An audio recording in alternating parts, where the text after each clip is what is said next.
Rich millionaire cheats on pregnant wife. She throws down her wedding ring and walks away, leaving him.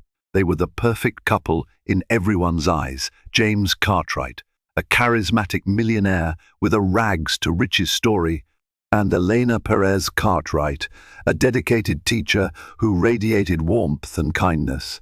Their love story seemed plucked from a fairy tale until one fateful night changed everything. When Elena discovered that James had betrayed her in the most unforgivable way, the dreams of their happy family life shattered like broken glass. In a dramatic confrontation, an enraged pregnant Elena tore off her wedding ring and hurled it to the floor, leaving James reeling with regret. This story reveals that even the perfect facade can hide unforgivable secrets. James Cartwright stood at the top of the sweeping staircase inside the grand foyer of his Beverly Hills mansion, taking in the regal decor of polished marble floors, glittering chandeliers, and modern artwork. He hadn't always been rich. Born to modest means in a small town outside Los Angeles, James grew up scrimping and saving, watching his parents struggle to put food on the table. It was that early taste of hardship that molded his relentless ambition. By the time he turned 25, his startup, a tech-based financial services platform, had gained the attention of major investors, including a chance meeting with Richard Branson at a business expo. James worked tirelessly until the small company transformed into a global player, ultimately netting him his first million by the age of 28. Now in his mid-30s, James had come a long way from that small two-bedroom apartment he once shared with 3 roommates. With financial success came a lifestyle he could only dream of: an expansive mansion in Beverly Hills, a vacation home in Maui, and a private jet he occasionally chartered to attend high-profile business summits in Monaco or Davos. No expense was spared for his personal life either. He wore tailored suits, collected vintage cars, and funded philanthropic endeavors that earned him a good name in the press. James Cartwright was a respected figure on the surface, at least. When James first met Elena Perez, she was teaching 2nd grade in a public school in East Los Angeles, dedicating her time to underprivileged children. Her glowing smile, fierce compassion for others, and genuine warmth contrasted sharply with the shallow social circles James had been frequenting.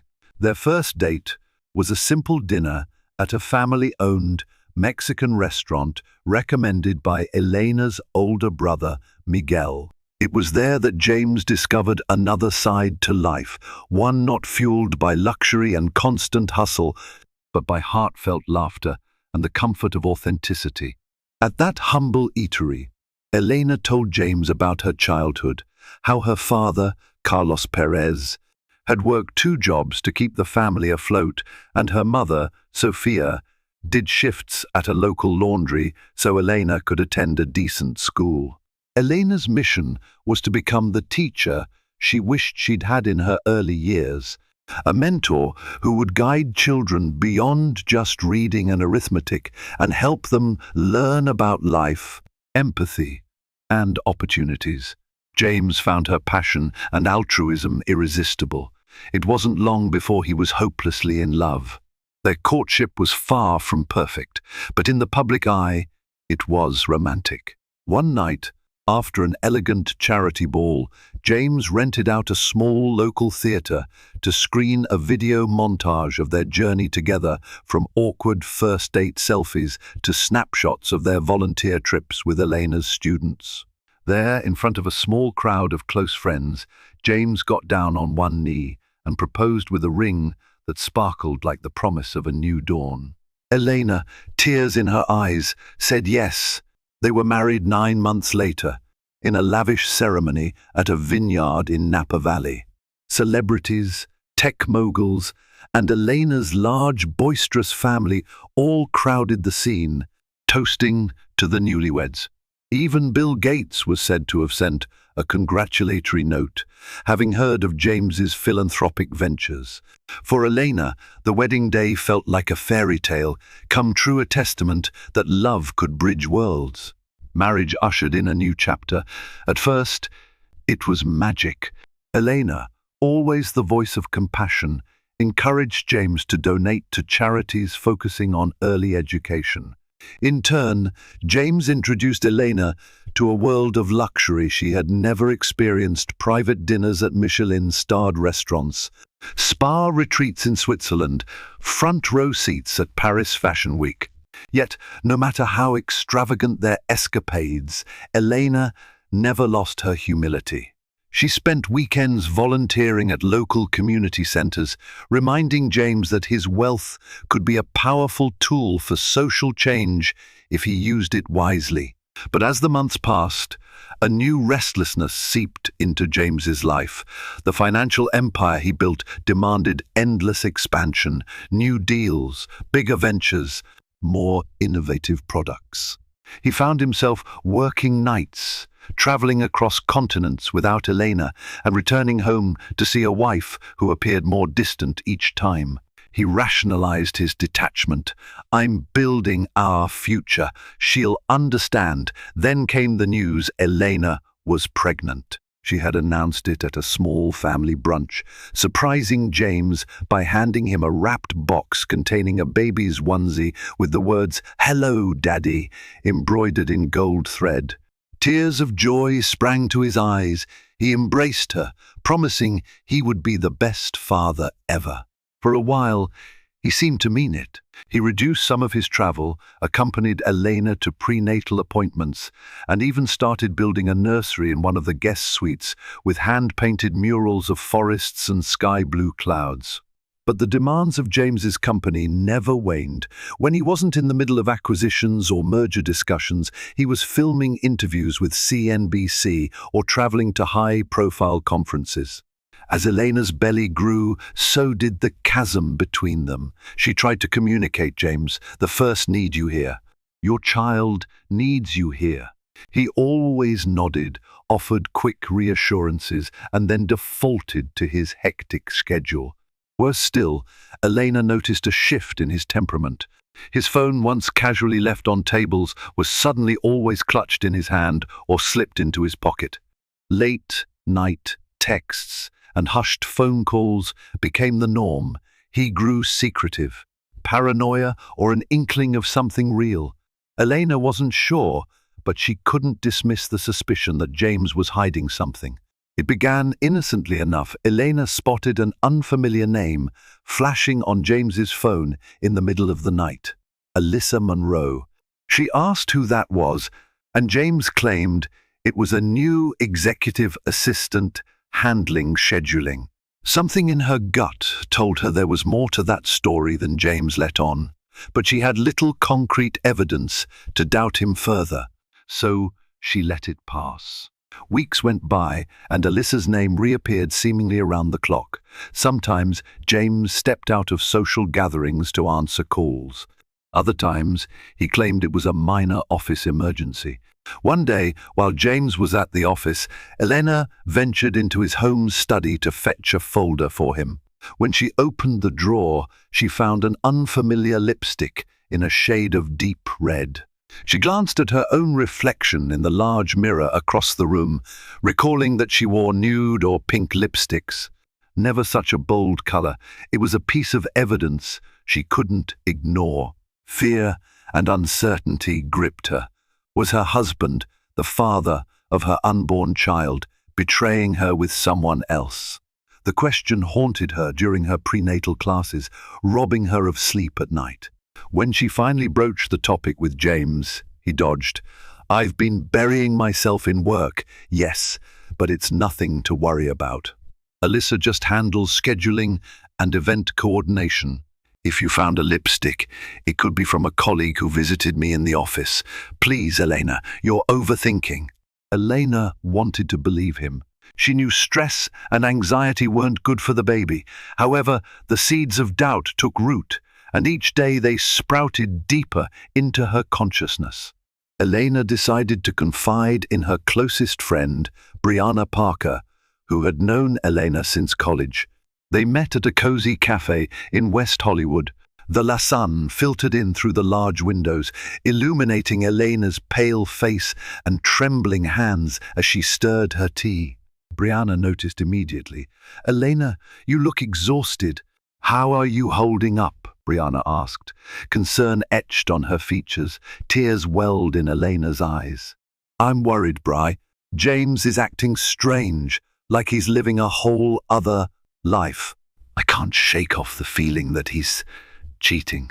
She paused, almost choking on the word. Brianna reached out, placing a comforting hand over Elena's. "Have you talked to him directly?" Elena nodded.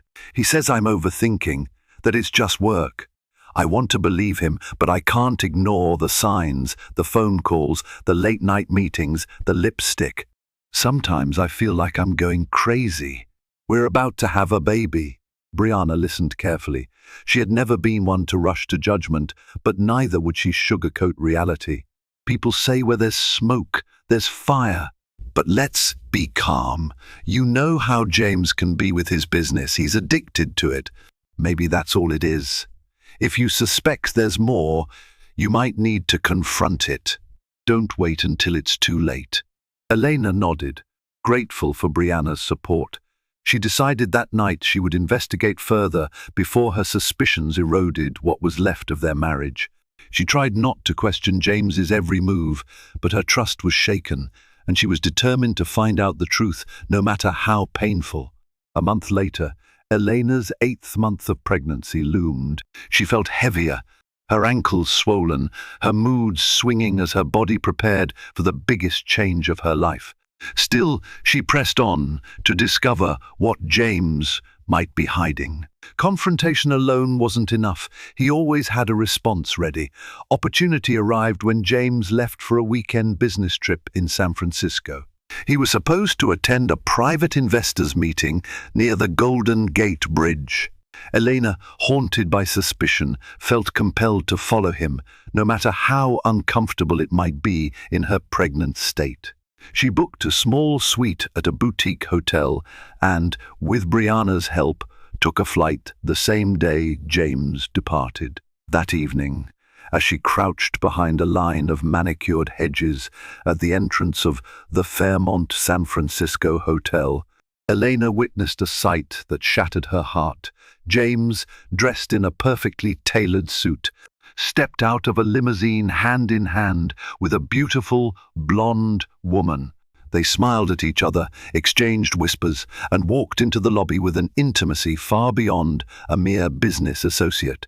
Elena's heart hammered in her chest.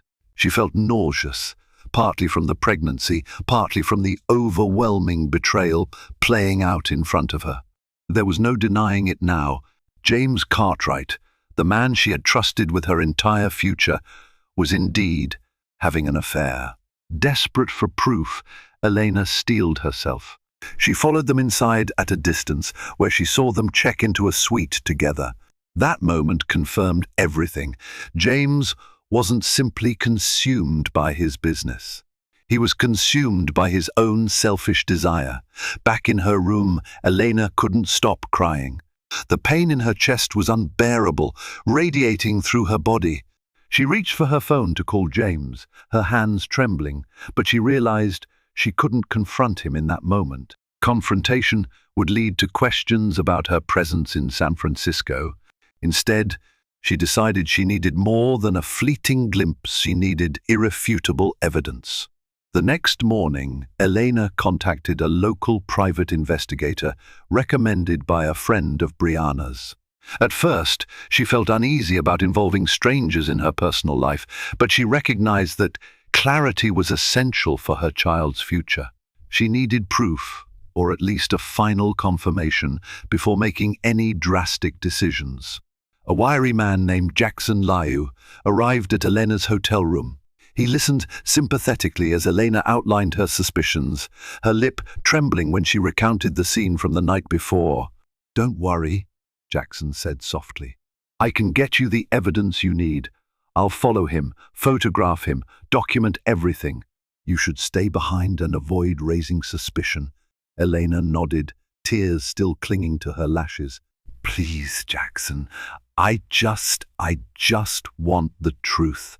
As promised, Jackson set to work. By the end of that day, he delivered.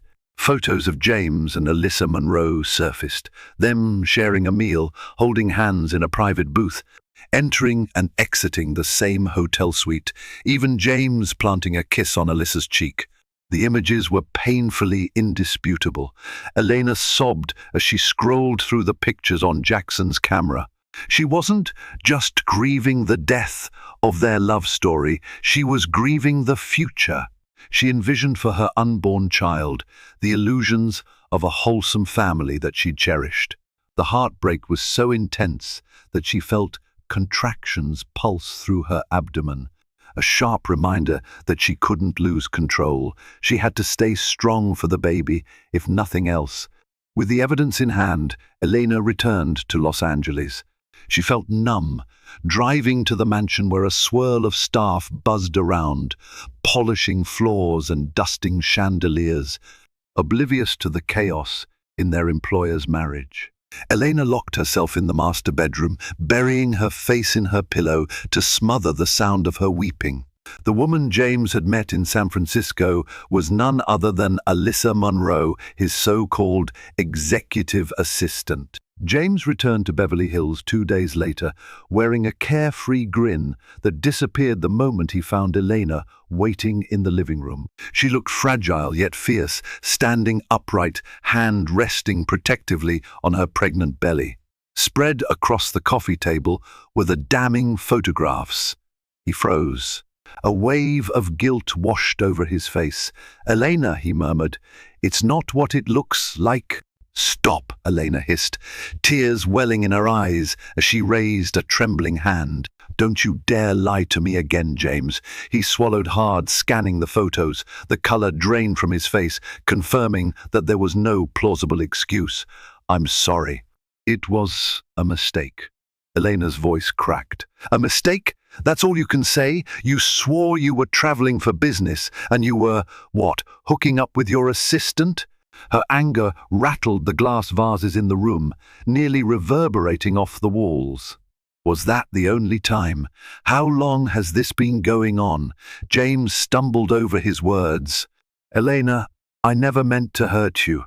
It started as just flirting. We were working long hours. It escalated." Elena's chest heaved, tears streaming freely now. "This is how you repay me. I gave up everything, my job, my independence to be your wife, to carry your child. And you betray me with a woman who calls you at all hours?" James reached out, his eyes rimmed with tears. "Please, don't say it like that. I still love you, Elena. I made a terrible mistake. I want to fix it." She recoiled, stepping back. The wave of heartbreak and fury surged within her. Before James could speak again, she slipped off her wedding ring. The diamond glistened under the living room chandelier for a brief moment as she held it between trembling fingers. Then, in one fluid motion, she flung it onto the marble floor where it clanged and spun away, landing near his feet. "Fix this," she said, her tone hollow and pained. "You can't fix what you've destroyed. We are done, James. I'm leaving, and you'll never have the chance to hurt me or our child again." Her words echoed in the stunned silence. Without another glance, Elena turned and walked out the door, tears blinding her as she left the opulent mansion that once represented her fairy tale. James collapsed to his knees, picking up the ring that had come to symbolize a lost promise. Regret coursed through his veins, but it was too late. Elena was gone. Elena's departure sent shockwaves through James's life. He tried calling and texting her, but she remained silent. She had relocated to her brother Miguel's modest home in Pasadena. The moment she arrived, Miguel embraced her, offering both strength and solace as she cried on his shoulder. All Elena wanted was to protect her unborn child from further heartbreak. Meanwhile, James's attempts at damage control extended to shutting out Alyssa entirely. He ended the affair cold turkey, eventually terminating her employment. Guilt and remorse filled his every waking moment. He realized that he had compromised the one relationship that truly mattered for something that meant nothing in comparison. He called Elena incessantly, leaving voicemails. "Please, Elena, let me explain. I'll do anything to make this right." She never responded. James sought out Elena's parents, Carlos and Sophia, but they gave him a frosty reception. Sophia, with tears in her eyes, asked him, "Why would you do this to her, especially now?" Carlos threatened to have him removed from their property if he ever approached Elena there. James felt helpless, consumed by regret. James also faced public scrutiny. Word got out that James Cartwright's marriage was on the rocks, aided by gossip columns and tabloid speculation. Some of James's philanthropic partners quietly withdrew from joint projects, wary of the scandal. For the first time in his life, James experienced the painful realization that not all crises could be solved by throwing money at them. Months passed without any contact between James and Elena. She immersed herself in her pregnancy, leaning on her family and friends. Brianna accompanied her to LeMay's classes, while Miguel prepared a small, cozy nursery in his own home, determined to offer Elena a stable environment. Then, on a stormy night in early April, Elena went into labor. Rain pelted the windows as she clutched Brianna's hand, her screams echoing through the corridors of Pasadena General Hospital. For hours she endured the contractions, her body racked with pain, but her spirit unwavering. Finally, at 3 a.m., Elena gave birth to a baby girl, Ariana Sophia Cartwright. Tears of joy and sorrow intermixed on Elena's face. Joy for holding her beautiful daughter for the first time. Sorrow that Ariana's father was not by her side to witness the miracle of her arrival. Miguel stood outside the delivery room, his arms crossed over his chest, as nurses congratulated him on becoming an uncle. The next morning, he sent a short message to James. "Elena had the baby. A girl, she's healthy. Don't come here." Despite his protective stance, a small part of Miguel recognized that James had a right to know his daughter, yet he remained furious at James for his betrayal. James, however, did show up at the hospital, ignoring Miguel's warning. By the time he arrived, Elena was resting. Nurses tried to keep him away from her room, but eventually Elena allowed him in, though with conditions. He walked in softly, seeing her pale face, hair damp with sweat, and the small bundle in her arms. He approached slowly, swallowing the lump in his throat. The baby's little face was wrapped in a pink blanket, only her tiny nose and dark hair visible. Tears blurred James's vision. "She's beautiful," he whispered. Elena's eyes were cold, but she allowed him a brief moment. "This is Ariana Sophia," she said, quietly, her voice still laced with exhaustion. "She's perfect." James reached out a finger, and Ariana's little hand wrapped around it. In that instant, he felt a love so profound it nearly destroyed him with guilt. "Elena," he murmured, his voice cracking. "I'm so sorry. Please let me be part of her life." Elena refused to meet his gaze. "You have rights as her father, but don't expect me to welcome you back with open arms." "Ariana deserves a loving family, but I can't pretend nothing happened." He gently touched Ariana's forehead, tears streaming down his cheeks. "I'll do anything," he choked out, "to be a father to her." With those words, Elena looked away. The open wound of James's betrayal still festered. "We'll see," she said numbly, "but don't you dare think you can buy your way back in. Ariana deserves genuine love and stability." James tried everything to win back Elena's trust. He cancelled a series of lucrative business trips, delegated major responsibilities to a trusted lieutenant in his company, and shifted his focus toward family. He sent Elena daily texts, How's Ariana? Do you need anything? I'll bring diapers, formula, anything at all. He only received terse responses. Elena's heartbreak ran deep, and no flurry of fatherly gestures could heal it overnight. He also arranged for child support and set up a trust fund for Ariana, naming Elena the custodian. But Elena interpreted these moves as attempts to smooth over the damage with money. She accepted the financial support for Ariana's sake, but it did nothing to thaw her heart. The scandal weighed heavily on James's mind. He no longer found pleasure in his sprawling mansion or in the swirling social events he used to attend. His sleeping hours were haunted by nightmares of Alyssa and his betrayal. One day, he visited the community center where Elena used to volunteer, donating a large sum to enhance their children's reading programs. In the past, such a contribution might have been a joyous surprise for Elena, but now, all she felt was bitterness. She saw it as James's attempt to cleanse his conscience. Her stance remained, "You can't buy back the trust you smashed to pieces."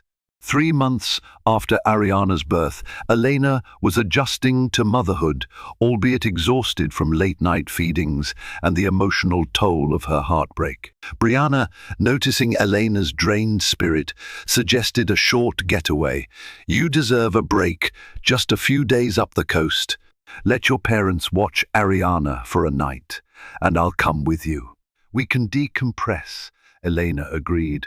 Though reluctant to leave her newborn even momentarily, she realized she needed rest. Together, they booked an Airbnb overlooking the cliffs near Big Sur. The salt air, breathtaking ocean views, and a short respite from the city seemed the perfect way to gather her thoughts. Meanwhile, James, unbeknownst to Elena, had been grappling with a revelation of his own. Alyssa Monroe was pregnant, or so she claimed. One afternoon, Alyssa showed up at James's office, dark sunglasses hiding puffy eyes. She claimed she was carrying his child and demanded support. Confused and stressed, James immediately asked for medical proof, but Alyssa walked out in a fury, threatening legal action if he didn't comply with her demands. For all James knew, it could be a ploy, a means to extort money. After the scandal, he had no illusions about Alyssa's character. And yet, a nagging doubt lingered. What if the child was his? Shaken by this new possibility, James hired another private investigator to confirm Alyssa's story. In the meantime, he decided not to burden Elena with the news. As fractured as things were, he didn't want to add more stress to her life, especially while she was caring for Ariana. On the 3rd day of Elena's trip to Big Sur, she found herself strolling along a narrow coastal path with Brianna. They inhaled the crisp ocean air, relishing the momentary escape from everything: heartbreak, betrayal, and single motherhood. Brianna rummaged through her bag for a camera. She wanted to capture the memory of their scenic walk. Suddenly, Elena's phone buzzed. She checked the screen. It was James. Anxiety tightened her chest. She considered ignoring it, but something in her gut told her to answer. "What is it, James?" she said wearily. His voice quivered with urgency. "Elena, I need to talk to you, please. It's important." She hesitated, glancing at the rolling waves. "Make it quick." There was a pause before he spoke. I need to see you in person. Can we meet somewhere neutral? It's about Ariana, about our future, and something else." Elena's anger flared. "What is it this time? Are you engaged to Alyssa now, or did you find a new mistress?" He sounded wounded. "No, of course not. I ended everything with Alyssa. Please, this concerns something bigger. It might affect all of us." Elena sighed, her heart pounding. She didn't have the mental energy for more drama, but curiosity tugged at her. "Fine.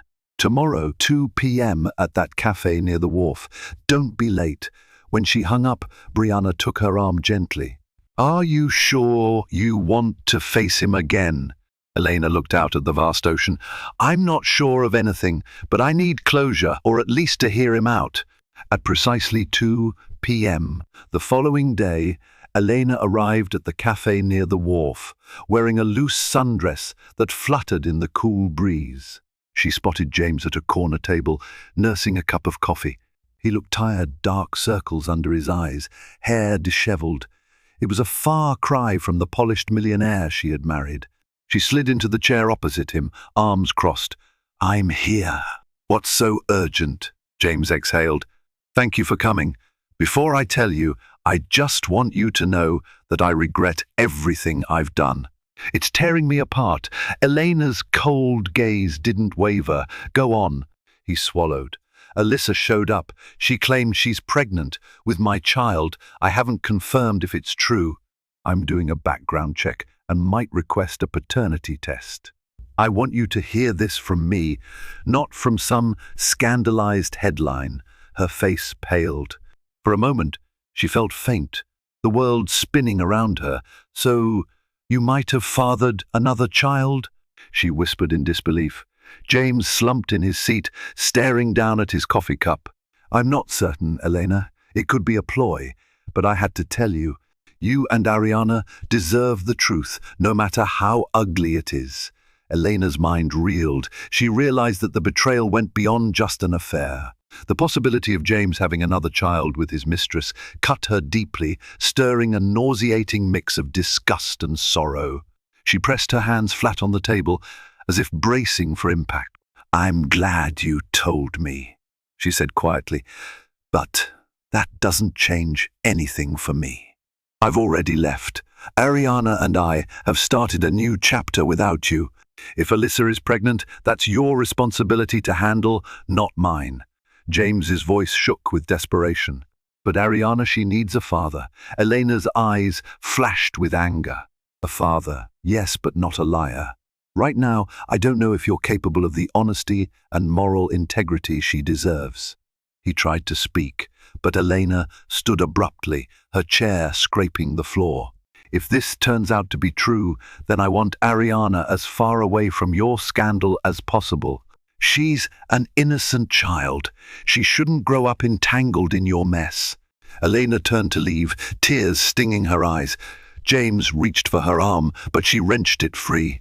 The swirl of emotions threatened to consume her, yet she needed to hold it together, if not for herself, then for Ariana. Days turned into weeks as James awaited the results of Alyssa's paternity test. Jackson Liu, the private investigator, discovered that Alyssa had recently been dating another wealthy businessman, though their timeline overlapped suspiciously with James's affair. When confronted, Alyssa continued to insist the baby was James's and threatened a public lawsuit if he didn't provide immediate support. Meanwhile, Elena wrestled with conflicting feelings. She felt an unexpected wave of pity for James, seeing how shattered he was. Yet, her anger and mistrust kept her from offering solace. Brianna urged her not to give in. "He's already done enough damage. Focus on Ariana." Every day, Elena reminded herself that her priority was her daughter's well-being. She considered the possibility that James might father 2 children of nearly the same age. It was a scenario she never could have envisioned before the heartbreak. She tried to stay calm, but at times she would break down crying in her room, mourning the collapse of her fairy tale marriage. Finally, the test results arrived. Alyssa's child was not James's. The sense of relief he felt was quickly overshadowed by a grim realization. Even though he'd been spared that complication, it didn't erase the harm he had already caused. With the paternity scare resolved, James decided to take one last shot at salvaging the only family he truly cared about, Elena and Ariana. Though James knew money couldn't solve everything, he also recognized that actions sometimes spoke louder than words. He devised a plan less about extravagance and more about humility and genuine transformation. He sold the Beverly Hills mansion, the symbol of his success and, ironically, the scene of his betrayal. With the proceeds, he donated half to a children's education foundation and used the rest to establish a new philanthropic endeavor in Elena's name, focusing on early childhood literacy. It was a move that stunned the media. Rumors swirled, James Cartwright sells mansion for love. Elena heard about it through a friend who worked at a news station. She was skeptical, but also quietly moved. Did James truly regret his actions enough to forsake his prized lifestyle? One Sunday afternoon, James appeared at her parents' home, carrying a small box. Carlos and Sophia were out, giving Elena a rare, quiet moment with Ariana. Hearing the doorbell, Elena opened the door hesitantly. Upon seeing James, she almost closed it again, but Ariana's babbling behind her broke her resolve. "What do you want?" Elena asked coolly. "I'm here to see Ariana," he said, holding up the box. "These are books for her. I'd also like a moment to talk to you." She observed him, noticing he had lost weight. His designer suit had been replaced by simple jeans and a plain shirt. The look in his eyes was one of genuine remorse. Against her better judgment, she allowed him inside. He handed Elena the box, which contained a set of bilingual children's books, English and Spanish, reflecting Elena's heritage. She noticed each cover had Ariana's name inscribed in gold lettering, "For Ariana Cartwright. May you find magic in every story." Elena's throat tightened. "James, I don't know what you're trying to do, but these grand gestures don't erase the past." James nodded, eyes fixed on Ariana, who was wiggling in a playpen. "I know that. I'm not here to erase it. I'm here to take responsibility for it. Selling the mansion, donating to charity, it's not just for you. It's for me, too. I needed to prove to myself that I can be better, that I can prioritize what truly matters. My house, my fortune, it all felt hollow without you and Ariana." Elena's skepticism flared. "You think living a simpler life somehow absolves you of betrayal?" "No," he said softly, "it doesn't. But it's a start. I can't buy forgiveness, and I don't expect you to trust me again overnight. But I love Ariana, and I want to be in her life, even if you never take me back as your husband." Elena examined him. She saw sincerity in his eyes, but trust was a fragile thing, not easily rebuilt. After a long pause, she allowed James to hold Ariana. The baby gazed up at him, her little eyes wide and curious. Something in the child's innocent stare tugged at Elena's heart. Over the following weeks, James visited regularly to spend time with Ariana, always with Elena's permission. He would arrive with groceries, offering to cook for the family or bring new learning toys for Ariana, focusing on her early cognitive development. Sometimes he even brought his mother, Catherine Cartwright, who formed an instant bond with her granddaughter. Though Elena kept her guard up, she couldn't deny that James was making a genuine effort to be a present father. Miguel remained hostile, glaring at James whenever he came by. "You better not hurt my sister again," he warned at least once a day. James never retaliated. He accepted Miguel's anger as justified penance for his mistakes. James also continued working. He still had his company to run, but had drastically reduced his travel schedule. He spent evenings reading bedtime stories to Ariana, practicing the Spanish phrases. Elena taught him, and learning how to change diapers without panicking.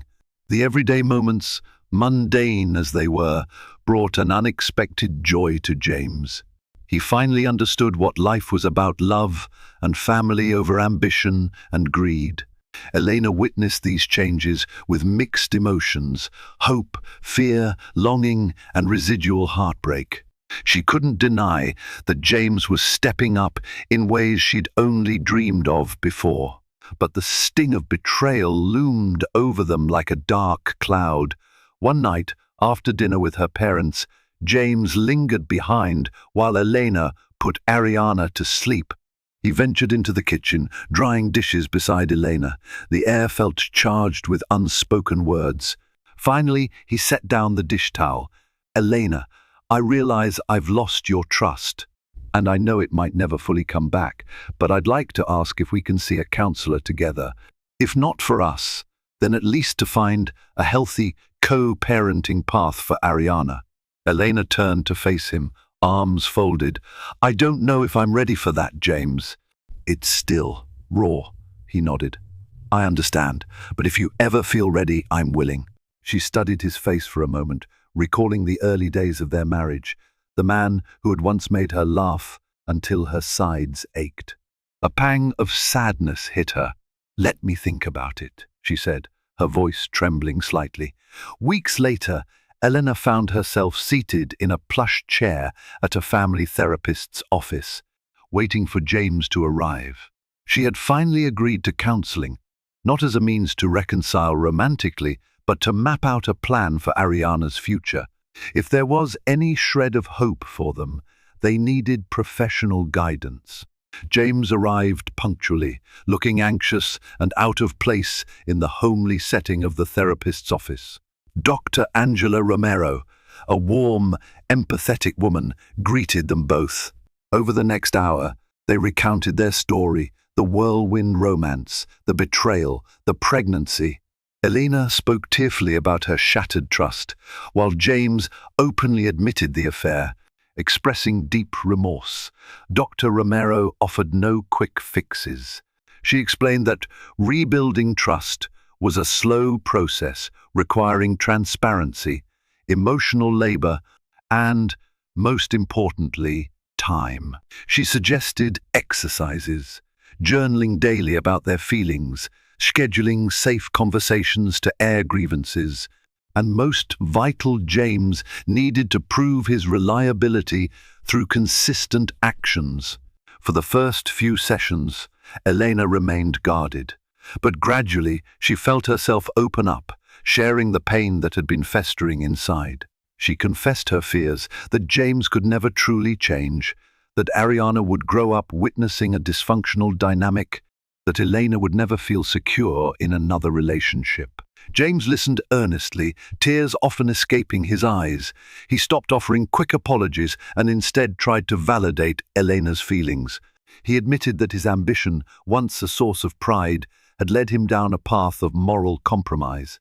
"I let success consume me," he told Dr. Romero. "I lost sight of what mattered most, my wife and my unborn child. By the time I realized it, I'd already done irreversible damage." As months rolled on, a slow but tangible shift occurred.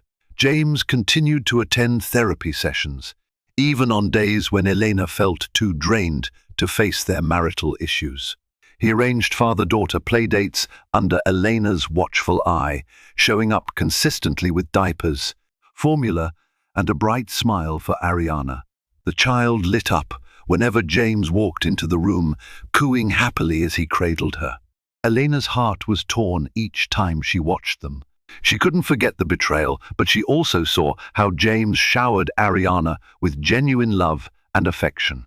Their daughter's laughter filled the house, and sometimes Elena found herself smiling alongside them until the painful memory of James's affair intruded, reminding her to keep her walls up.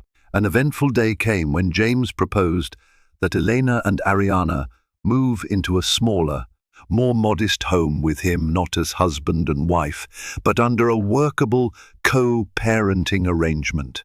She refused, citing she needed more time, but the very fact that he asked signaled his willingness to let go of the mansion and all the superficial trappings in favor of a genuine family environment. After deliberation, Elena suggested a compromise.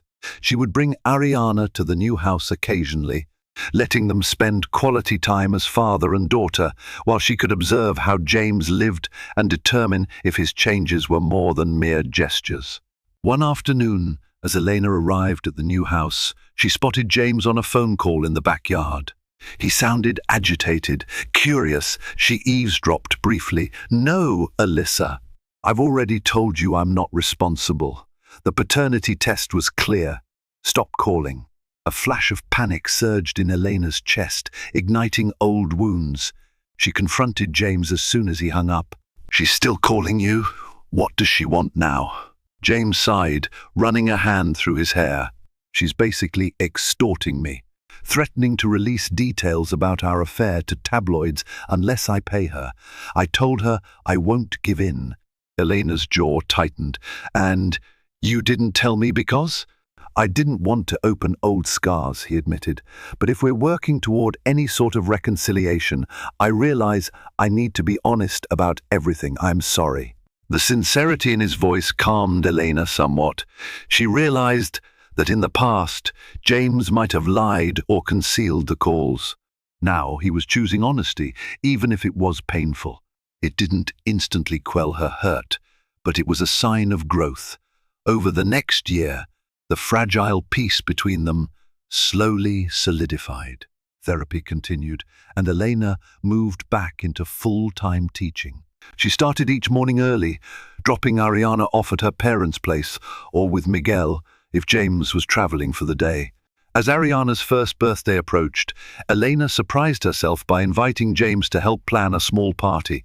Together, they picked out a jungle safari theme, complete with stuffed animals, green and yellow decorations, and a child-friendly cake. On the day of Ariana's birthday, a cluster of balloons adorned the living room of Miguel's house. Family and friends gathered, and Ariana, dressed in a tiny lion costume, giggled as everyone sang happy birthday. James, wearing a beaming smile, carefully guided Ariana's hand to smash a small piece of cake. Elena snapped a photo, capturing Ariana's frosting-covered grin and James's proud gaze. In that moment, Elena felt a pang of happiness and regret. Happiness for Ariana, regret for what could have been had. James never strayed.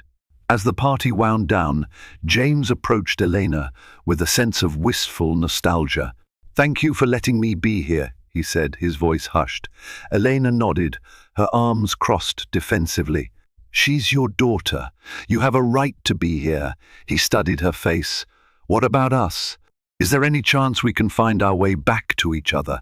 Her eyes filled with tears. "I don't know, James.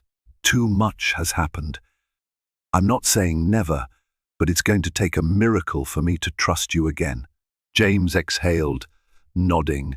"Then I'll pray for that miracle every day." Chapter 21. Standing at the crossroads months later, Ariana was toddling around on shaky little legs. She was the picture of sunshine, babbling words in a mix of Spanish and English. Life had carved out a new normal, co-parenting schedules, therapy sessions, joint pediatrician visits, and the occasional family dinner for Ariana's sake. Elena noticed that James never complained about the arrangement. He accepted her boundaries, focusing on being a consistently loving father. Still, the heartbreak lingered.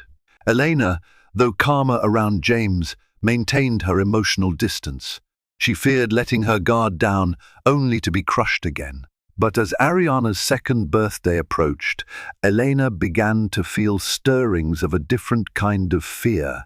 The fear that she might be depriving Ariana of a united family simply because she couldn't overcome her pain.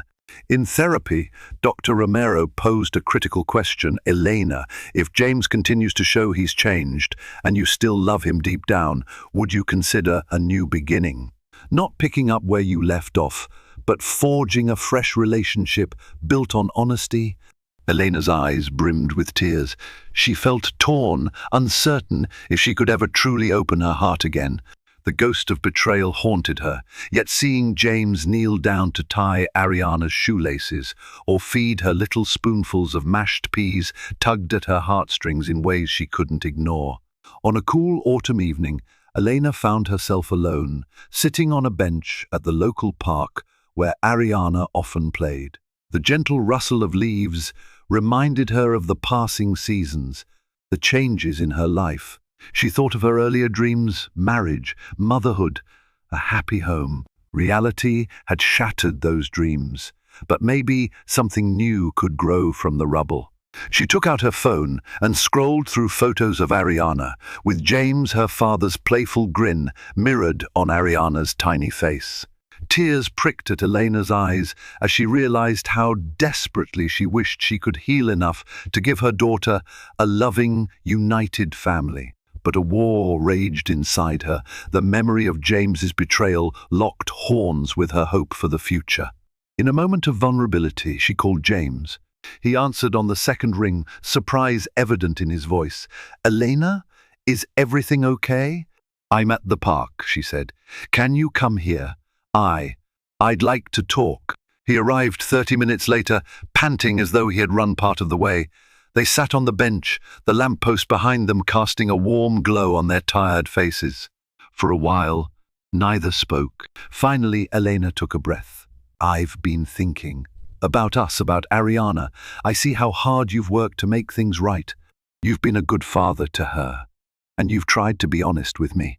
James nodded, swallowing. "I meant what I said in therapy. I'll never stop trying." She glanced down at her hands, fingers laced together. "I can't guarantee I can forgive you fully, but I'd like to try. If we take it slow, counseling, open communication, and if you ever betray me again, James, that's it." Emotion flooded his face. "Elena, I swear I'll never take you for granted again. I'll spend the rest of my life proving that I've changed." She offered a tentative smile.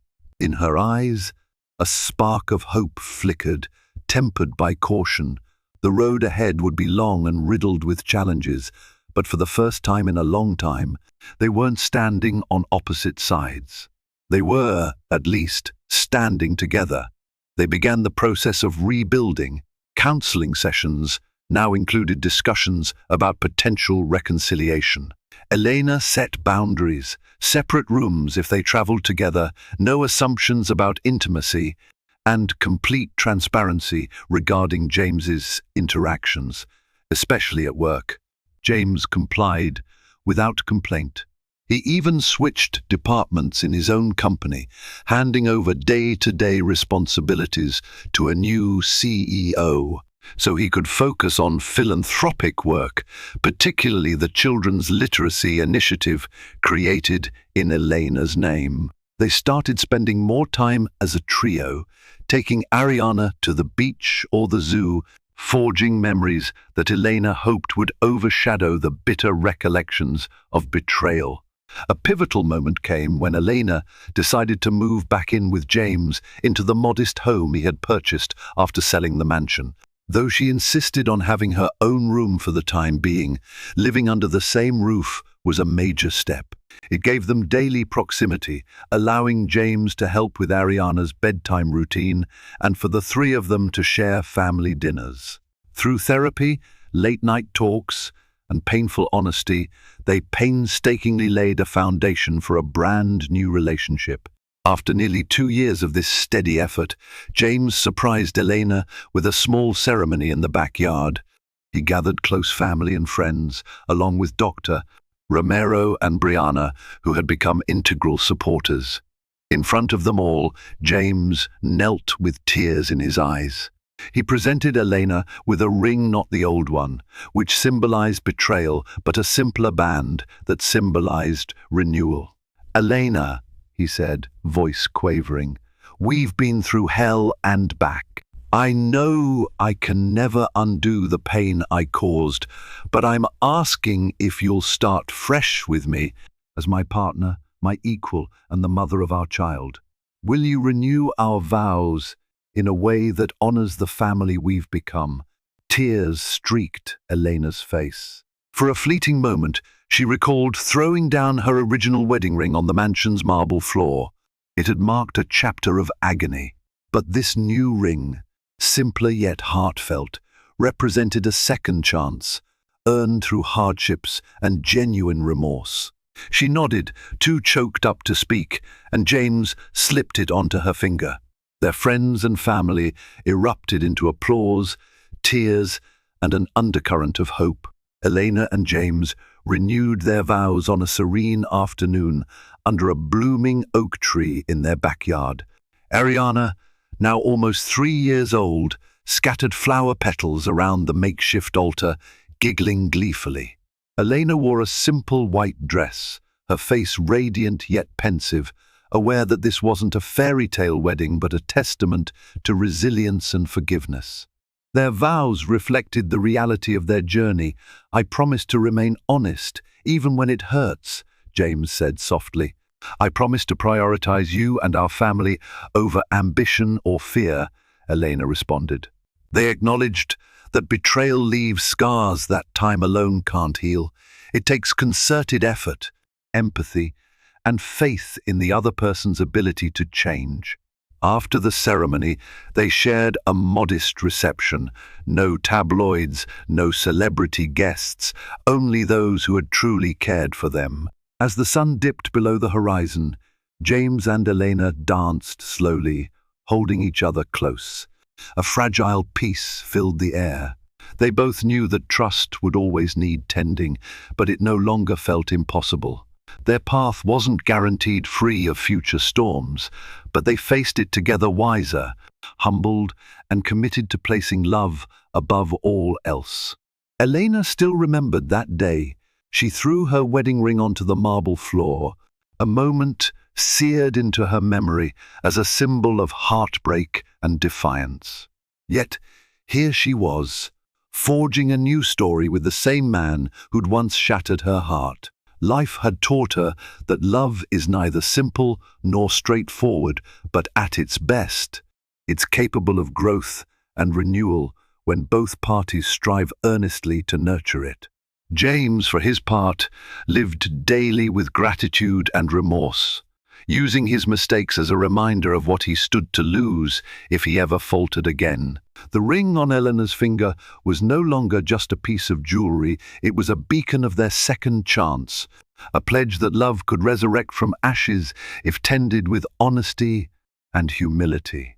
Thus, their story continued, not as a picture-perfect fairy tale, but as a real-life drama of forgiveness, regret, and ultimate redemption, proving that even after the most painful betrayals, there can be a path forward for those willing to walk it together. Thank you for joining us on this emotional roller coaster of heartbreak, regret, and, ultimately, hope. Millionaire cheats on pregnant wife. She throws down her wedding ring and walks away, leaving him in regret.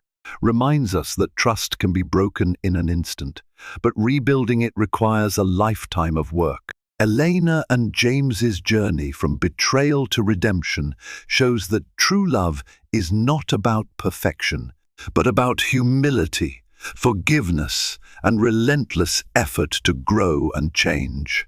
Their story proves that even after the deepest wounds, a family can find a way forward if they choose honesty and empathy over secrets and lies.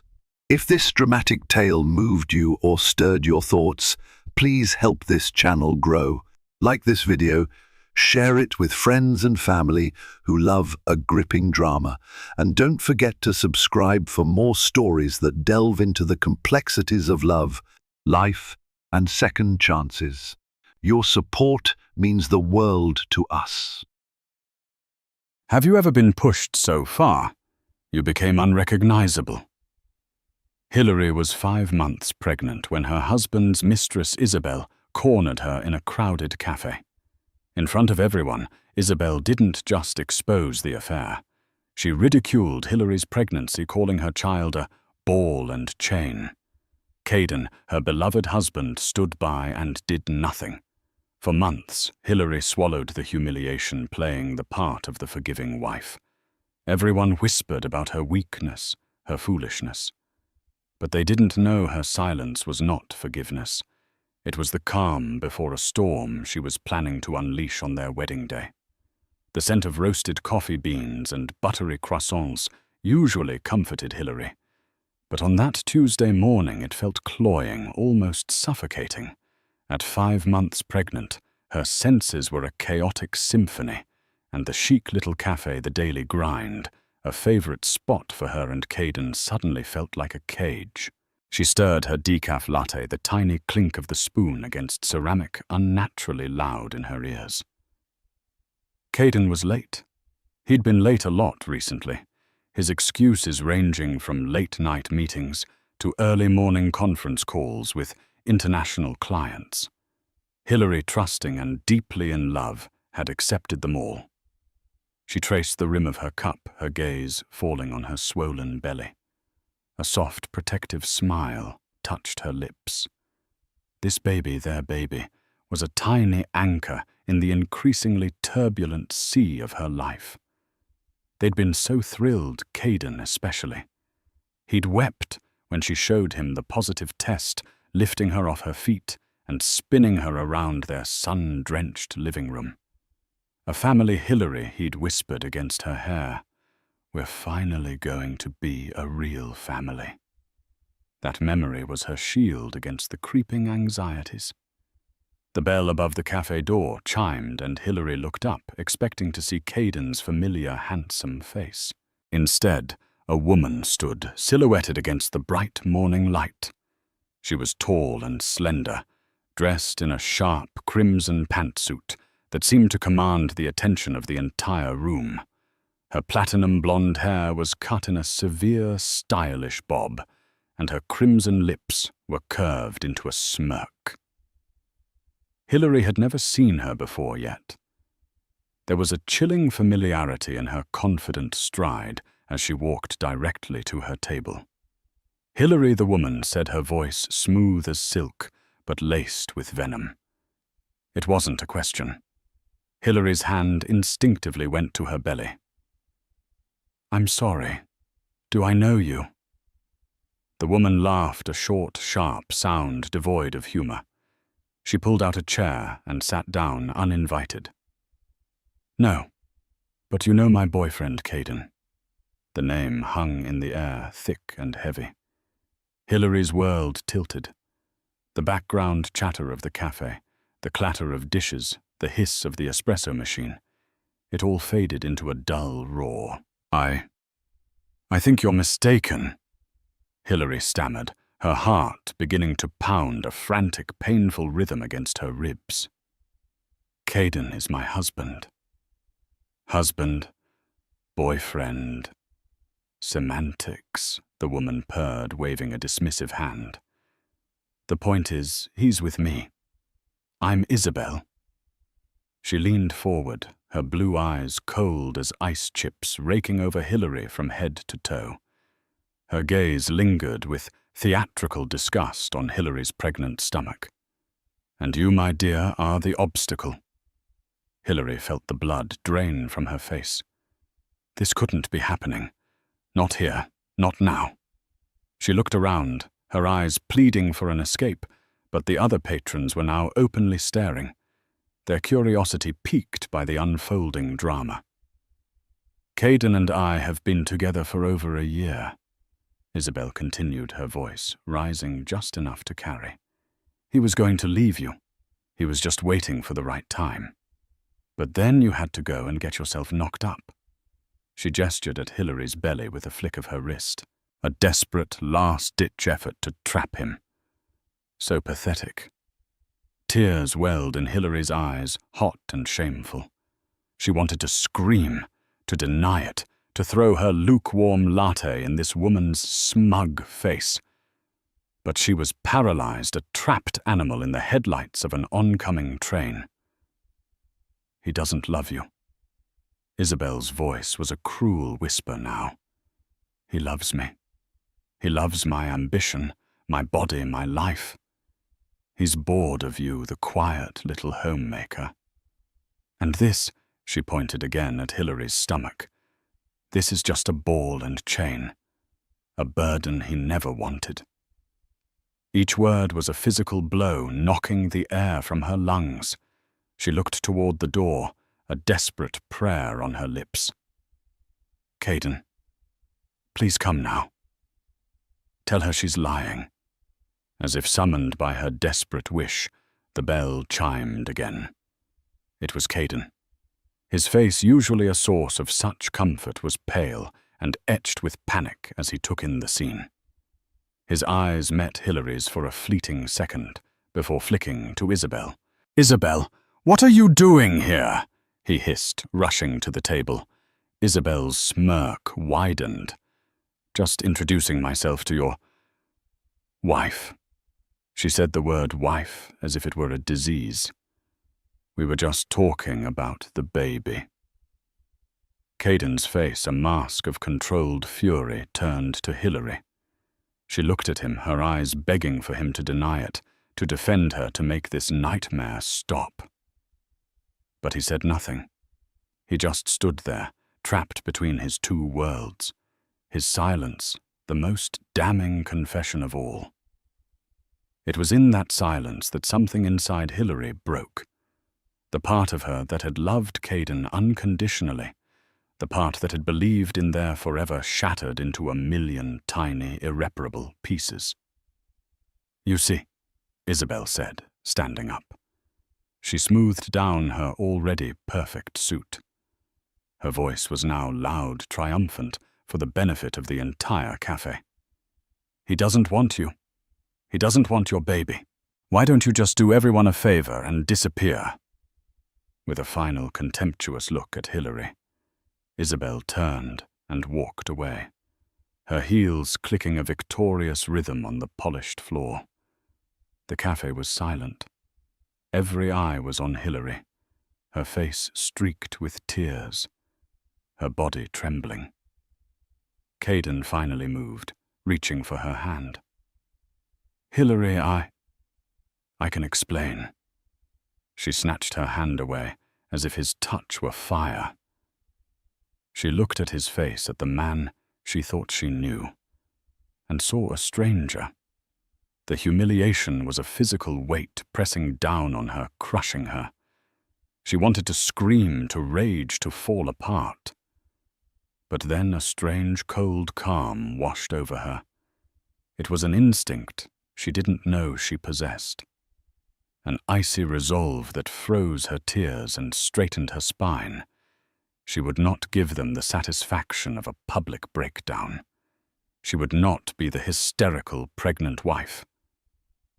Slowly, deliberately, Hilary pushed her chair back and stood up. She didn't look at Caden. She couldn't.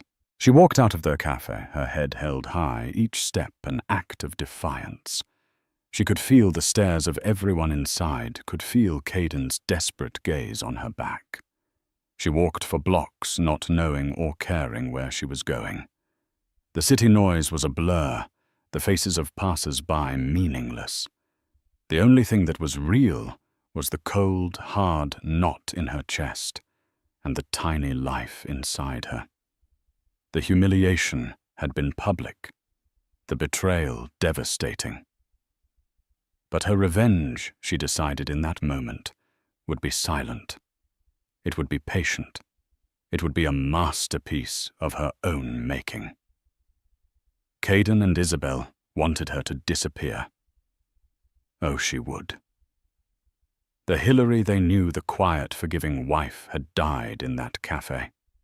A new Hilary was born in her place. And she would wait. She would play her part. She would let them think they had won. Until the perfect moment. Until a day that was supposed to be a celebration of love and commitment. Until their wedding day. The days that followed the cafe incident were a masterclass in deception. Hilary returned home to find a frantic Caden pacing their living room. He launched into a prepared speech, a torrent of apologies and justifications. Isabel was unstable, obsessed, a mistake from a past he was trying to escape. He'd been trying to end it for months, he claimed, but she was manipulative, threatening. "I love you, Hilary," he'd said, his eyes welling with tears that Hilary now recognized as performance. "You and our baby are my world. Please, you have to believe me." The old Hilary would have. The old Hilary would have crumpled into his arms, desperate to believe the lies, because the truth was too painful to bear. But the woman who had walked out of that cafe was different. She looked at him, at his earnest, pleading face, and felt nothing but a chilling emptiness. The love had been hollowed out, leaving behind a vast, cold cavern. Yet she nodded. She let him hold her. She whispered, "I forgive you, Caden." The relief that washed over his face was so profound, it was almost comical. He thought it was over. He thought he had dodged the bullet. He didn't realize he had just handed her the gun. Hillary's forgiveness was her camouflage. It allowed her to remain in the house in his life, the perfect vantage point from which to orchestrate her revenge. She played the part of the wounded but devoted wife, her pregnancy, her shield, and her excuse. When she was quiet, it was the hormones. When she was distant, it was her anxiety about the baby. Caden, consumed by his own guilt and relief, bought every act. Her first move was subtle. Hillary had always managed their finances. Caden, who worked in high-stakes corporate acquisitions, earned a significant income, but he had little interest in the day-to-day management of their wealth. With meticulous care, Hillary began to untangle their joint assets. She opened a new bank account in her name, only a secret sanctuary for her growing war chest. She started small, redirecting, small, seemingly insignificant amounts from their joint accounts. A little from the grocery budget here, a little from the discretionary spending there. Caden never noticed. She enlisted the help of an old college friend, a forensic accountant named David Chen. Over a hushed phone call, she laid out a heavily edited version of her situation, framing it as a precautionary measure. "I just want to be prepared," she'd said, the lie tasting like ash in her mouth. "With the baby coming, I need to understand our financial landscape completely." David, a kind and pragmatic man, agreed without question. He began a discreet audit of Caden's business dealings, his personal accounts, everything. "Give me a few weeks, Hillary," he'd said. "If there's anything to find, I'll find it." While David dug into the numbers, Hillary focused on Caden. She became the perfect wife, attentive and caring. She cooked his favorite meals, listened patiently to his stories about work, and rubbed his shoulders when he came home late, feigning exhaustion from another deal. All the while, she was gathering intelligence. She paid attention to the names he mentioned, the locations of his meetings, the nervous way he guarded his phone. One evening as he slept, she carefully lifted his phone from the nightstand. Her hands trembled not with fear, but with a cold, electrifying rage. She had never violated his privacy before, but the rules had changed. She didn't know his passcode, but she didn't need to. She used his sleeping face to unlock it with facial recognition. Her heart hammered against her ribs as she opened his messages. And there it was, a thread with Isabel. Hundreds of messages, sexts, promises, declarations of love. But there was more. They weren't just lovers. They were partners in crime. The messages revealed a scheme far more sinister than a simple affair. Caden was embezzling from his company. He was using a series of shell corporations, created with Isabel's legal expertise, to siphon funds from a major acquisition deal he was overseeing. The deal, worth hundreds of millions, was his ticket to a new life. A life with Isabel, far away from his pregnant wife. Hillary's breath hitched. This wasn't just about a broken heart anymore. This was criminal. She scrolled frantically, taking screenshots of everything. The incriminating messages, the bank transfer confirmations, the names of the shell companies. She sent them to a new encrypted email account she had created, then meticulously deleted the evidence of her snooping from his phone. As she placed the phone back on the nightstand, she looked at the man sleeping beside her. His face, so handsome and familiar, was now the face of a monster. The betrayal was deeper, darker than she could have ever imagined. He wasn't just cheating on her. He was a thief, a liar, a man willing to destroy countless lives for his own selfish gain. A few days later, Caden came home with a velvet box. He got down on one knee in the middle of their living room, the same spot where he had celebrated her pregnancy. "Hilary," he began, his voice thick with rehearsed emotion. "These last few weeks have been hell. I almost lost you, and it made me realize I can't live without you. I know we're already married, but I want to do it right. I want to stand up in front of all our friends and family and show them that you are my world. Let's renew our vows. Let's have a real wedding, a celebration of our family."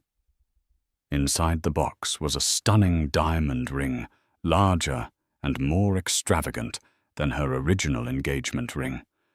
Hilary knew with sickening certainty that it had been purchased with stolen money. It was a bribe, a beautiful, sparkling lie. Her mind raced. A wedding, a public declaration of his love and commitment. The irony was so thick it was almost poetic. It was the perfect stage, the perfect audience, the perfect trap. A slow smile spread across her face, the first genuine smile she had felt in weeks. It was a cold, sharp smile that didn't reach her eyes. She looked at Caden on his knees before her and saw him for what he was, a fool. "Oh, Caden," she whispered, her voice a perfect imitation of joyful surprise. "It's beautiful. Yes. Yes, I'll marry you again." As he slid the ring onto her finger, she made a silent promise. Not to him, but to herself and to the child growing inside her. She would have her wedding day, and on that day, she would not be the victim. She would be the victor. The entire world Caden and Isabel had built on their lies would come crashing down around them, and she would be the one to light the match. The wedding planning began with a fervor that surprised everyone. Hilary, the woman who had always preferred quiet evenings to lavish parties, threw herself into the role of the blushing bride-to-be with an actress's dedication. She was the picture of excitement, her days a whirlwind of cake tastings, venue tours, and dress fittings. Caden, seeing her so animated, was convinced his grand gesture had worked. He saw her enthusiasm as proof of her forgiveness, a sign that his carefully constructed world was safe. But beneath the surface of tulle and floral arrangements, a different kind of plan was taking shape. Hilary's every decision was a calculated move, a piece being carefully placed on a chessboard only she could see. The venue she chose was the Grand Majestic Hotel, a place renowned for its opulence and, more importantly, its state-of-the-art audio-visual system. During the tour, while Caden was schmoozing with the hotel manager, Hilary had a quiet word with the tech supervisor.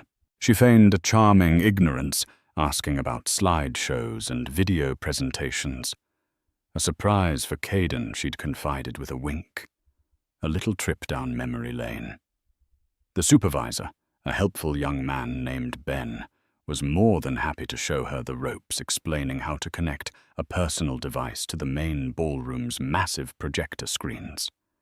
She filed the information away, a key piece of her arsenal. Her wedding dress was another strategic choice. She eschewed the trendy, form-fitting gowns, opting for a custom-made empire waist dress. It was elegant and timeless, but its primary function was to comfortably conceal a small, high-fidelity recording device. She'd spent hours online researching spy equipment until she found the perfect one. Tiny with a long battery life and crystal-clear audio reception. She would wear it to every meeting, every conversation with Caden, a silent, unseen witness. The guest list was her next masterpiece of manipulation. She insisted on inviting everyone. "I want the world to see how much we love each other." Caden, she'd gushed. She made sure to include Caden's boss, the CEO of his company, Mr. Harrison, a man known for his rigid principles and zero tolerance for corporate malfeasance. She invited Caden's parents, who adored her, and had been heartbroken by whispers of his indiscretion. And in a move of pure audacious genius, she insisted on inviting Isabel. Caden had balked at that. Hilary, no. That's insane. Hilary had looked at him, her eyes wide and full of a manufactured grace. I've forgiven you, Caden. And if I've forgiven you, I have to forgive her too. It's the only way to truly move on. Besides, she added a hint of steel in her voice, don't you think it will look suspicious if she's not there? People talk. This way we show them that it's all in the past, that we are united and strong. Her logic was flawless, her performance impeccable. Caden, trapped by his own narrative of a forgiven husband, had no choice but to agree. He watched her, a flicker of awe and unease in his eyes. He was beginning to see a strength in her he hadn't noticed before, but he mistook it for resilience, not retribution. Meanwhile, her alliance with David Chen was bearing fruit. The forensic accountant had unearthed a labyrinth of deceit. Caden and Isabel hadn't just embezzled money. They had systematically defrauded the company for over 18 months. They had set up shell corporations in offshore accounts, laundered money through fake invoices, and stolen intellectual property from the company Caden was supposed to be acquiring. The scale of the fraud was breathtaking, far larger than Hilary had initially realized from the text messages. David, his voice grim over the phone, laid it all out. Hilary, this is serious. We're talking about grand larceny wire fraud. They could face years in prison. He paused. I have everything documented. Bank statements, wire transfers, incorporation documents. It's a watertight case. We should go to the authorities. Not yet. Hilary said, her voice steady. I need you to do one more thing for me. Can you put all of this into a presentation? A slideshow. Simple, clear, with an undeniable timeline. Something anyone can understand. There was a long silence on the other end of the line. David was a man of numbers and rules. This was unorthodox, but he had known Hilary for years, and he could hear the unbreakable resolve in her voice. Okay, Hilary, he finally said. I'll get it done. The emotional toll of her double life was immense. There were days she would lock herself in the bathroom, her hand pressed against her mouth to stifle the sobs, the sheer weight of her rage and grief threatening to overwhelm her. She would look at her reflection, at the dark circles under her eyes, at the burgeoning life in her womb, and wonder if she had the strength to see it through. But then she would feel a gentle kick from her baby, a tiny, insistent reminder of what she was fighting for. This wasn't just for her. It was for her child, to ensure they would never be tied to a man like Caden, to a life built on a foundation of lies. One afternoon, Isabel, emboldened by her invitation to the wedding, cornered Hilary in the parking lot of a prenatal yoga studio. I have to hand it to you, Isabel said, leaning against her sleek sports car. I didn't think you had it in you. Playing the forgiving wife, letting him throw this ridiculous party. You're a better actress than I thought. Hilary smiled, a serene, placid expression she had perfected. Her hand rested on her belly, where the tiny recording device was safely nestled in a custom-sewn pocket. I'm not acting, Isabel. I'm just trying to keep my family together. Isabel laughed. Family. You, him, and that thing Caden is mine. This wedding, this is just a show. A final goodbye to his old life before he starts his new one, with me, with our money. Her eyes glinted with triumph. Did you really think he was going to stay with you? We're closing the deal next month. After the wedding, we're gone. A new life in the Caymans. And you'll be left with nothing. Hilary's smile didn't waver. Thank you for telling me, Isabel. Isabel frowned, thrown off by her calm acceptance. You're not even going to fight? There's no need to fight, Hilary said softly, turning to walk away. The truth has a way of coming out. As she got into her car, her hands were shaking, but her heart was steady. She had it, the final piece of the puzzle, a recorded confession filled with hubris and contempt. It was more than she could have ever hoped for. The wedding was 2 weeks away. The invitations were sent, the flowers were ordered, the stage was set. Hilary, the unseen architect of it all, was ready. The world saw a pregnant woman glowing with love. But under the silk and lace, she was a warrior armed with evidence, patience, and a promise of retribution that was about to be spectacularly fulfilled.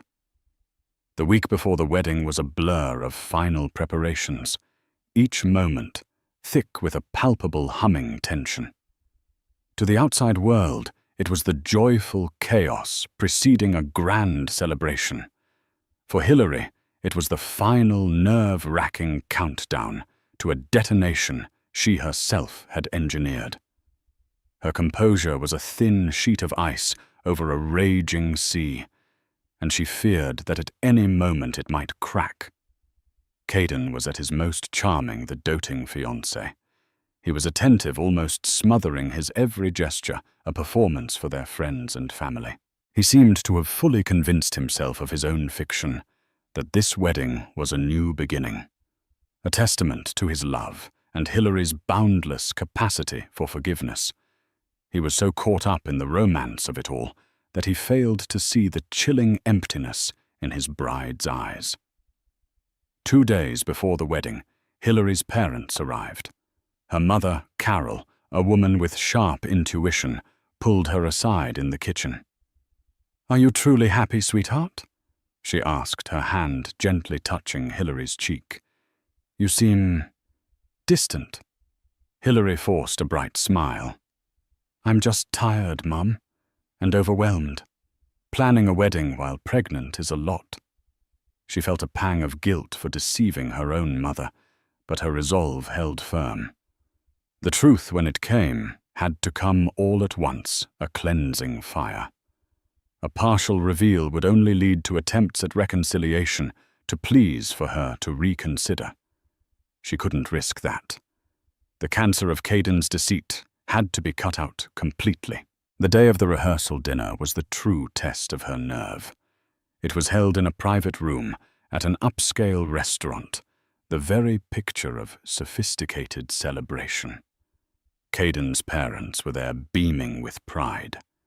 His boss, Mr. Harrison, gave a toast to Caden's impeccable character and bright future. Hilary sat beside Caden, smiling, nodding her hand in his, a perfect portrait of bridal bliss. And across the table, Isabel watched her with a mixture of pity and contempt. She had come as the +1 of a mutual acquaintance, a move of breathtaking arrogance. She raised her champagne glass to Hilary in a silent, mocking toast. "You may have the wedding," her eyes seemed to say, "but I'll have the man and the money." Hilary met her gaze and gave a small, almost imperceptible nod. "Enjoy the show." That night, sleep was impossible. Hilary lay in their bed, feeling the weight of Caden's arm draped over her. His steady breathing, a sound she had once found comforting, but which now sounded menacing. The recording of Isabel's confession was on a USB drive tucked safely in her jewelry box. David's presentation, a damning indictment of Caden's crimes, was on the same drive. Everything was in place. She slipped out of bed in the pre-dawn hours of her wedding day and went to the nursery. The room was painted a soft, gentle yellow. A crib stood assembled in the corner, a mobile of tiny, smiling stars hanging above it. She ran her hand over the smooth wood of the crib, her heart aching with a fierce, protective love. "I'm doing this for you, little one," she whispered into the quiet room, so you can be born into a world of truth. The morning of the wedding dawned bright and clear, a perfect autumn day. The Grand Majestic Hotel was buzzing with activity. Florists arranged cascades of white roses and lilies. Waitstaff polished silverware to a brilliant shine. Hilary moved through it all in a dreamlike state, her focus narrowed to a single point. Her bridesmaids, oblivious, chattered excitedly as they helped her into her gown. "You're the calmest bride I've ever seen her maid of honor," Sarah commented, fluffing the train of her dress. "I'm just ready." Hilary replied, her words carrying a double meaning only she understood. As the hairstylist put the finishing touches on her elegant updo, she discreetly retrieved the USB drive. She slipped it into the tiny hidden pocket inside her dress, the small hard rectangle a reassuring weight against her skin. The moment came. The string quartet in the grand ballroom began to play Pachelbel's Canon. The heavy wooden doors opened, and Hilary on her father's arm began her long walk down the aisle. The ballroom was filled to capacity. Every face was turned towards her. She saw her mother dabbing her eyes with a handkerchief. She saw Caden's business partners, his friends, their entire shared history represented in that room. Her gaze swept over them all, a silent apology and a warning. And then she saw him. Caden standing at the altar, looking impossibly handsome in his tailored tuxedo. His face was alight with a triumphant smile. He saw her, his beautiful, forgiving, pregnant wife, coming toward him to solidify his victory, to cleanse him of his sins in a public display of devotion. He looked like a man who had gotten away with everything. And in the third row, seated next to Mr. Harrison, was Isabel. She wore a dress of shimmering gold, a stark and deliberate contrast to the bridal white. She caught Hilary's eye and gave a subtle, confident smirk. Hilary's steps were steady, her expression serene. Her father squeezed her arm. "Ready, my girl," he whispered. "I am," she said, her voice clear and strong. She reached the altar and took Caden's hands. They felt cold, clammy. The officiant began to speak, his voice echoing through the silent, expectant room. "We are gathered here today to celebrate the renewal of vows between Caden and Hilary, a testament to enduring love." Hilary looked into Caden's eyes, and for the first time that day, she let him see. She dropped the mask of the serene bride, and for just a second, she allowed the icy resolve, the cold, hard fury she had harbored for months to surface. A flicker of confusion, of alarm, crossed his face. He saw something in her eyes he didn't recognize, something that made his triumphant smile falter. He opened his mouth to whisper, "What is it?" But it was too late. The officiant had reached the pivotal moment. "Do you, Caden, take Hilary to be your lawfully wedded wife, to have and to hold in sickness and in health for as long as you both shall live?" All eyes were on him. He hesitated for only a fraction of a second, unsettled by the look in her eyes, before his bravado returned. "I do," he said, his voice booming with confidence. Then the officiant turned to her.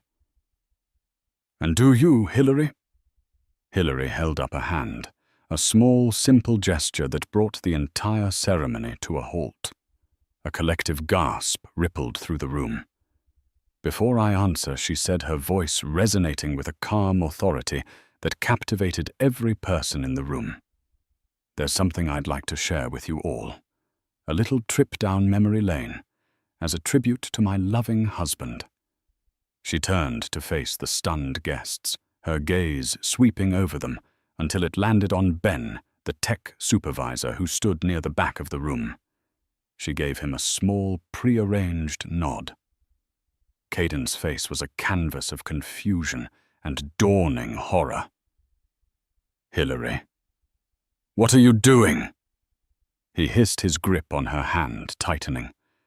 She pulled her hand free. Just being an honest woman. Caden, she said softly, and then the two massive projector screens on either side of the altar. The screens that were supposed to be showing a romantic photo montage flickered to life, not with pictures of their life together, but with the cold, hard text of a bank statement from a shell corporation in the Cayman Islands. The storm had arrived. The ballroom fell into a stunned, absolute silence. The only sound was the soft, romantic melody of the string quartet, which, sensing the abrupt shift in atmosphere, faltered for a moment before trailing off into a confused, discordant screech of strings. On the two massive projector screens flanking the altar, the name Isabelle Dubois was clearly visible next to Caden's as a joint account holder on a statement from a bank in the Cayman Islands. A collective sharp intake of breath, like a reverse wind, swept through the hundreds of assembled guests. Caden stared at the screen, his face draining of all color so rapidly he looked like a marble statue. He looked as if he'd been physically struck, his body swaying slightly. "Hilary, stop this," he choked out. His voice, a strangled, desperate whisper that was lost in the cavernous silence. "Turn it off.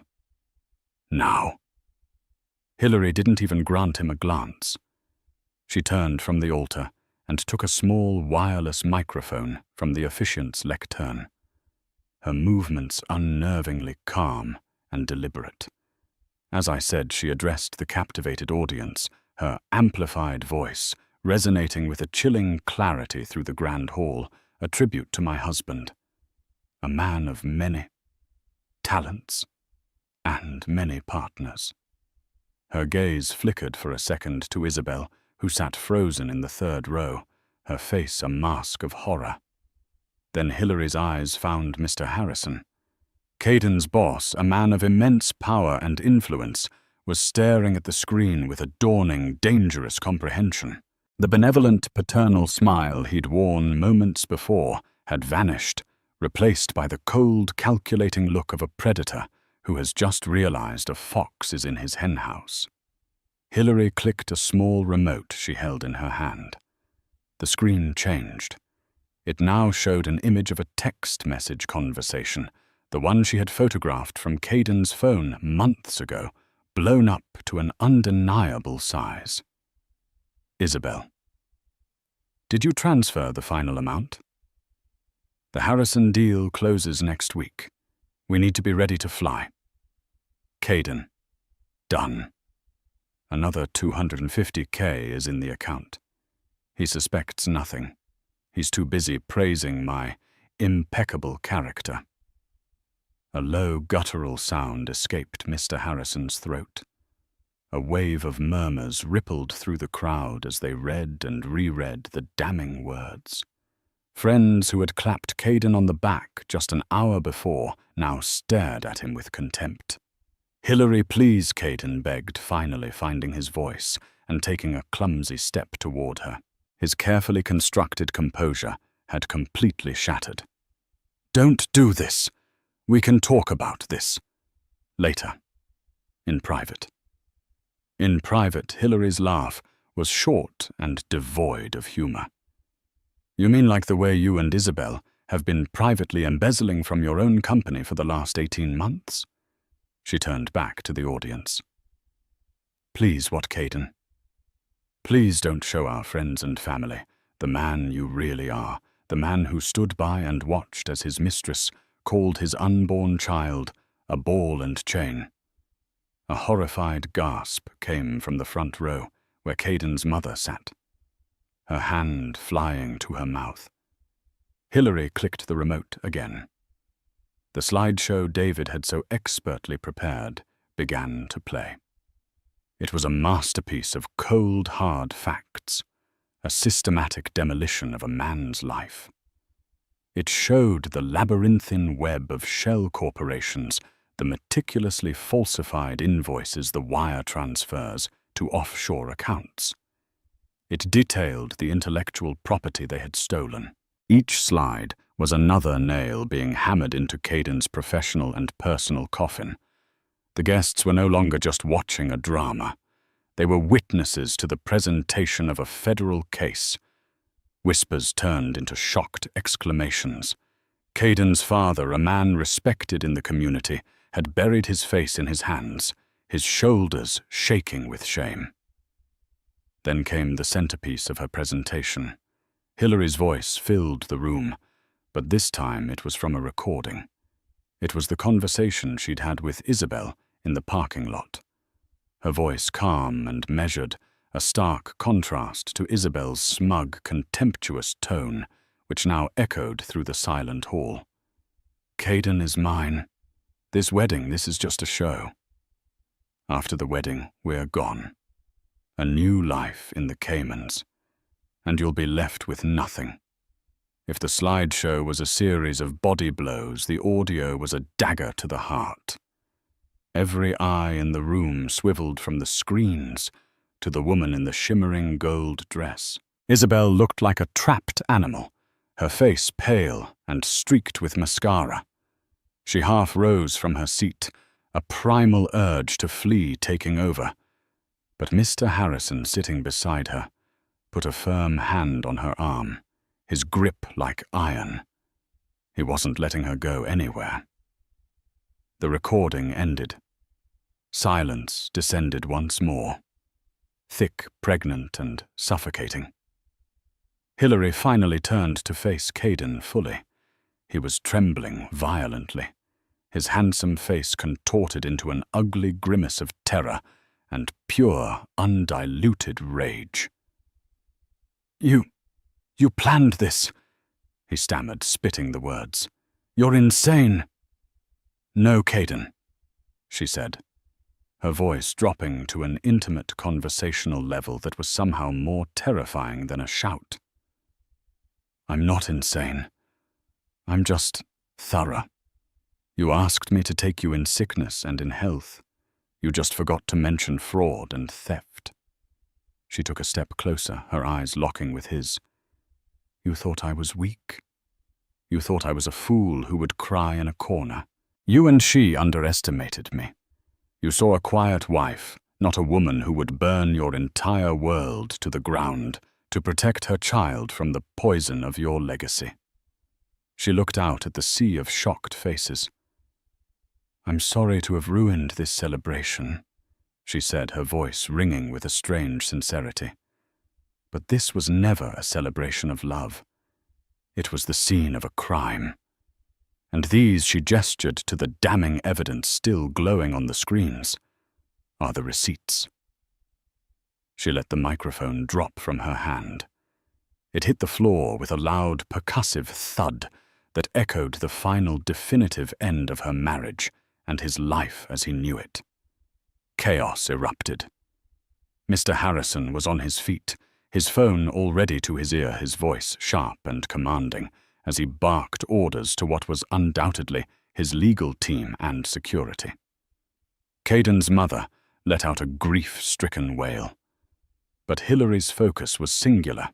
She looked past Caden to Isabel, who was now weeping openly, her facade of superiority utterly destroyed. Their eyes met for a final time across the ruined ballroom. There was no triumph in Hillary's gaze, only a vast, empty finality. She had not done this for pleasure. She had done this for justice. She turned her back on the wreckage.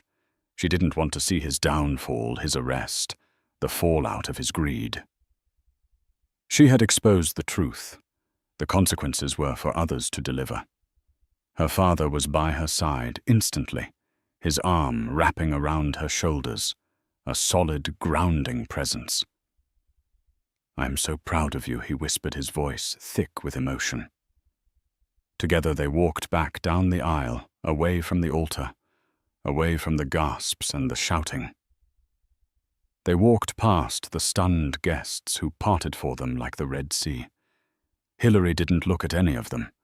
Her head was held high, her steps unwavering, a queen leaving a battlefield of her own making.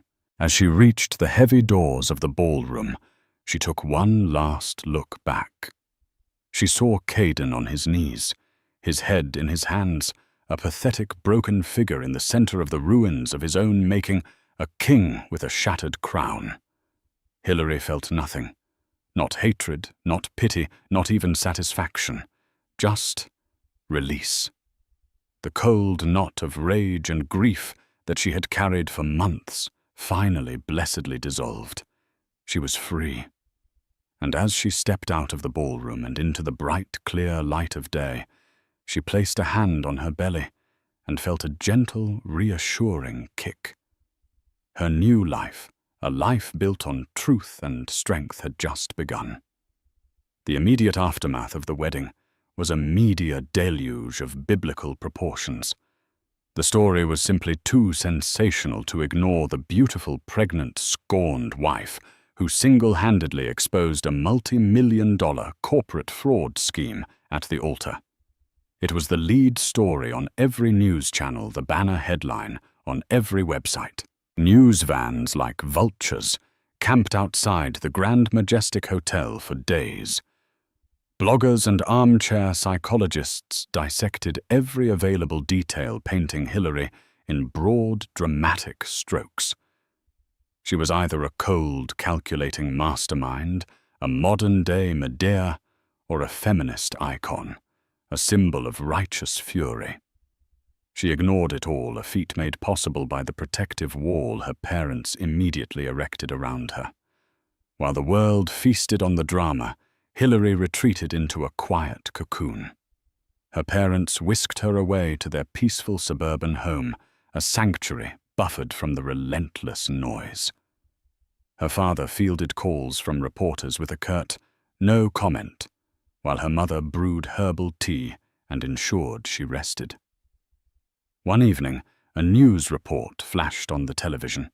A grainy photo of her on the altar, juxtaposed with mugshots of a disheveled Caden and a tear-streaked Isabel. Her father calmly picked up the remote and turned the screen to black.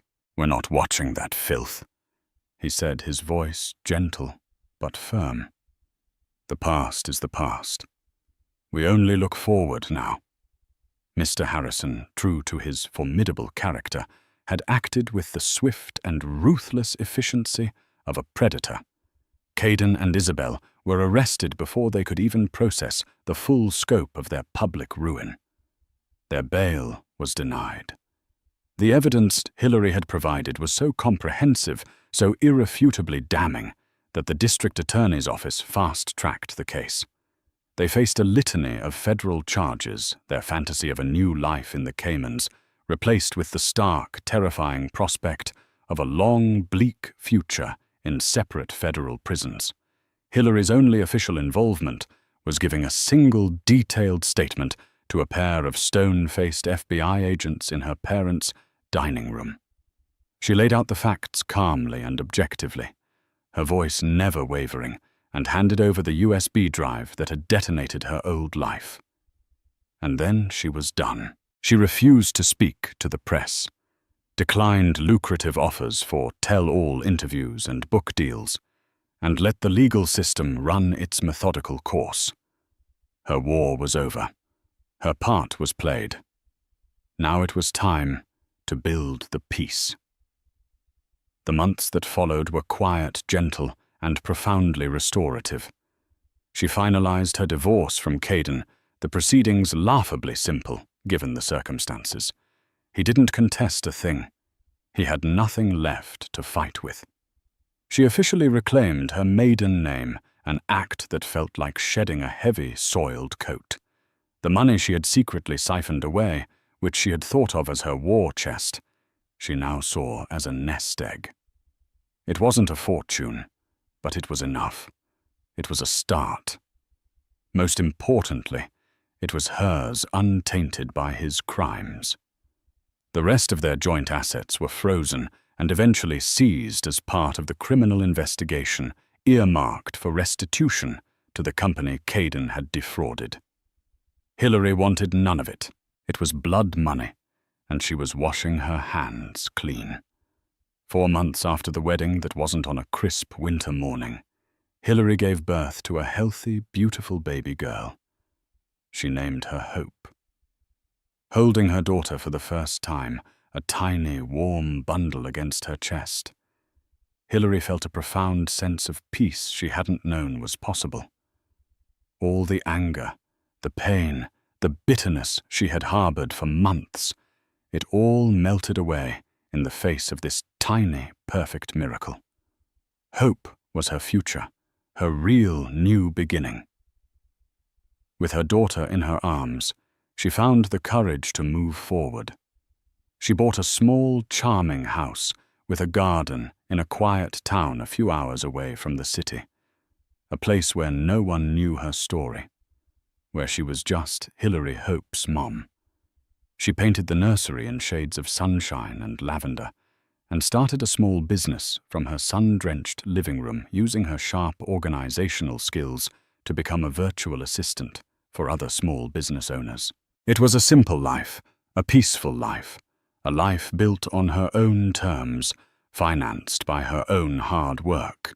She kept in touch with David Chen, who had become a true and loyal friend, a doting honorary uncle to Hope. He'd visit once a month, bearing gifts and praising Hillary for her courage. "You're the strongest person I know," he told her one afternoon, as they watched Hope take her first wobbly steps across the lawn. "You built a lifeboat while they were all celebrating on the Titanic. One day, nearly a year after the infamous wedding, a letter arrived with a prison postmark. It was from Caden. Her first instinct was to throw it into the fireplace. But curiosity, a final lingering echo of her past, made her open it. It was not an apology. It was 12 pages of self-pitying, rambling diatribe about how she had ruined his life, how they could have been happy if she had just kept her mouth shut, how he still inexplicably and delusionally thought he loved her. It was the letter of a terminal narcissist who had learned absolutely nothing from his spectacular fall from grace. Hillary read it without a flicker of emotion. The man who had written those words was a ghost, a stranger from a different lifetime whose problems no longer concerned her. She folded the letter neatly, put it in a fresh envelope, and added a single photograph of a smiling, vibrant Hope sitting in a field of daisies. She sent it back to him without a note. Let him see what he had truly lost. It was the only reply he would ever get. Hillary had been forged in the fire of betrayal and humiliation. She had walked through the flames and emerged not unscathed, but stronger, purer, tempered like steel. She had learned that forgiveness was not about absolving the perpetrator, but about freeing the victim. Her forgiveness for Caden wasn't about letting him off the hook. It was about letting go of the poison he had injected into her life so that it could not touch her daughter. She had stayed silent, not out of weakness, but out of a strength she never knew she possessed. She had waited not for him to change, but for the perfect moment to reclaim her own life. She had been the humiliated wife, the silent victim, the avenging angel. But now she was simply Hillary, a mother, a business owner, a survivor. A woman who had faced the darkest parts of her life and had chosen to build a future filled with light. And as she watched her daughter chase butterflies in their sun-drenched backyard, her laughter like tiny bells on the breeze, Hillary knew with every fiber of her being that she was finally, truly, gloriously free. Hillary's story is a powerful reminder that the deepest wounds can forge the strongest warriors. She transformed her pain into power, her silence into a strategy, and her darkest moment into her greatest triumph. It's a testament to the incredible resilience of the human spirit and the fierce protective love of a mother. What would you have done in her position?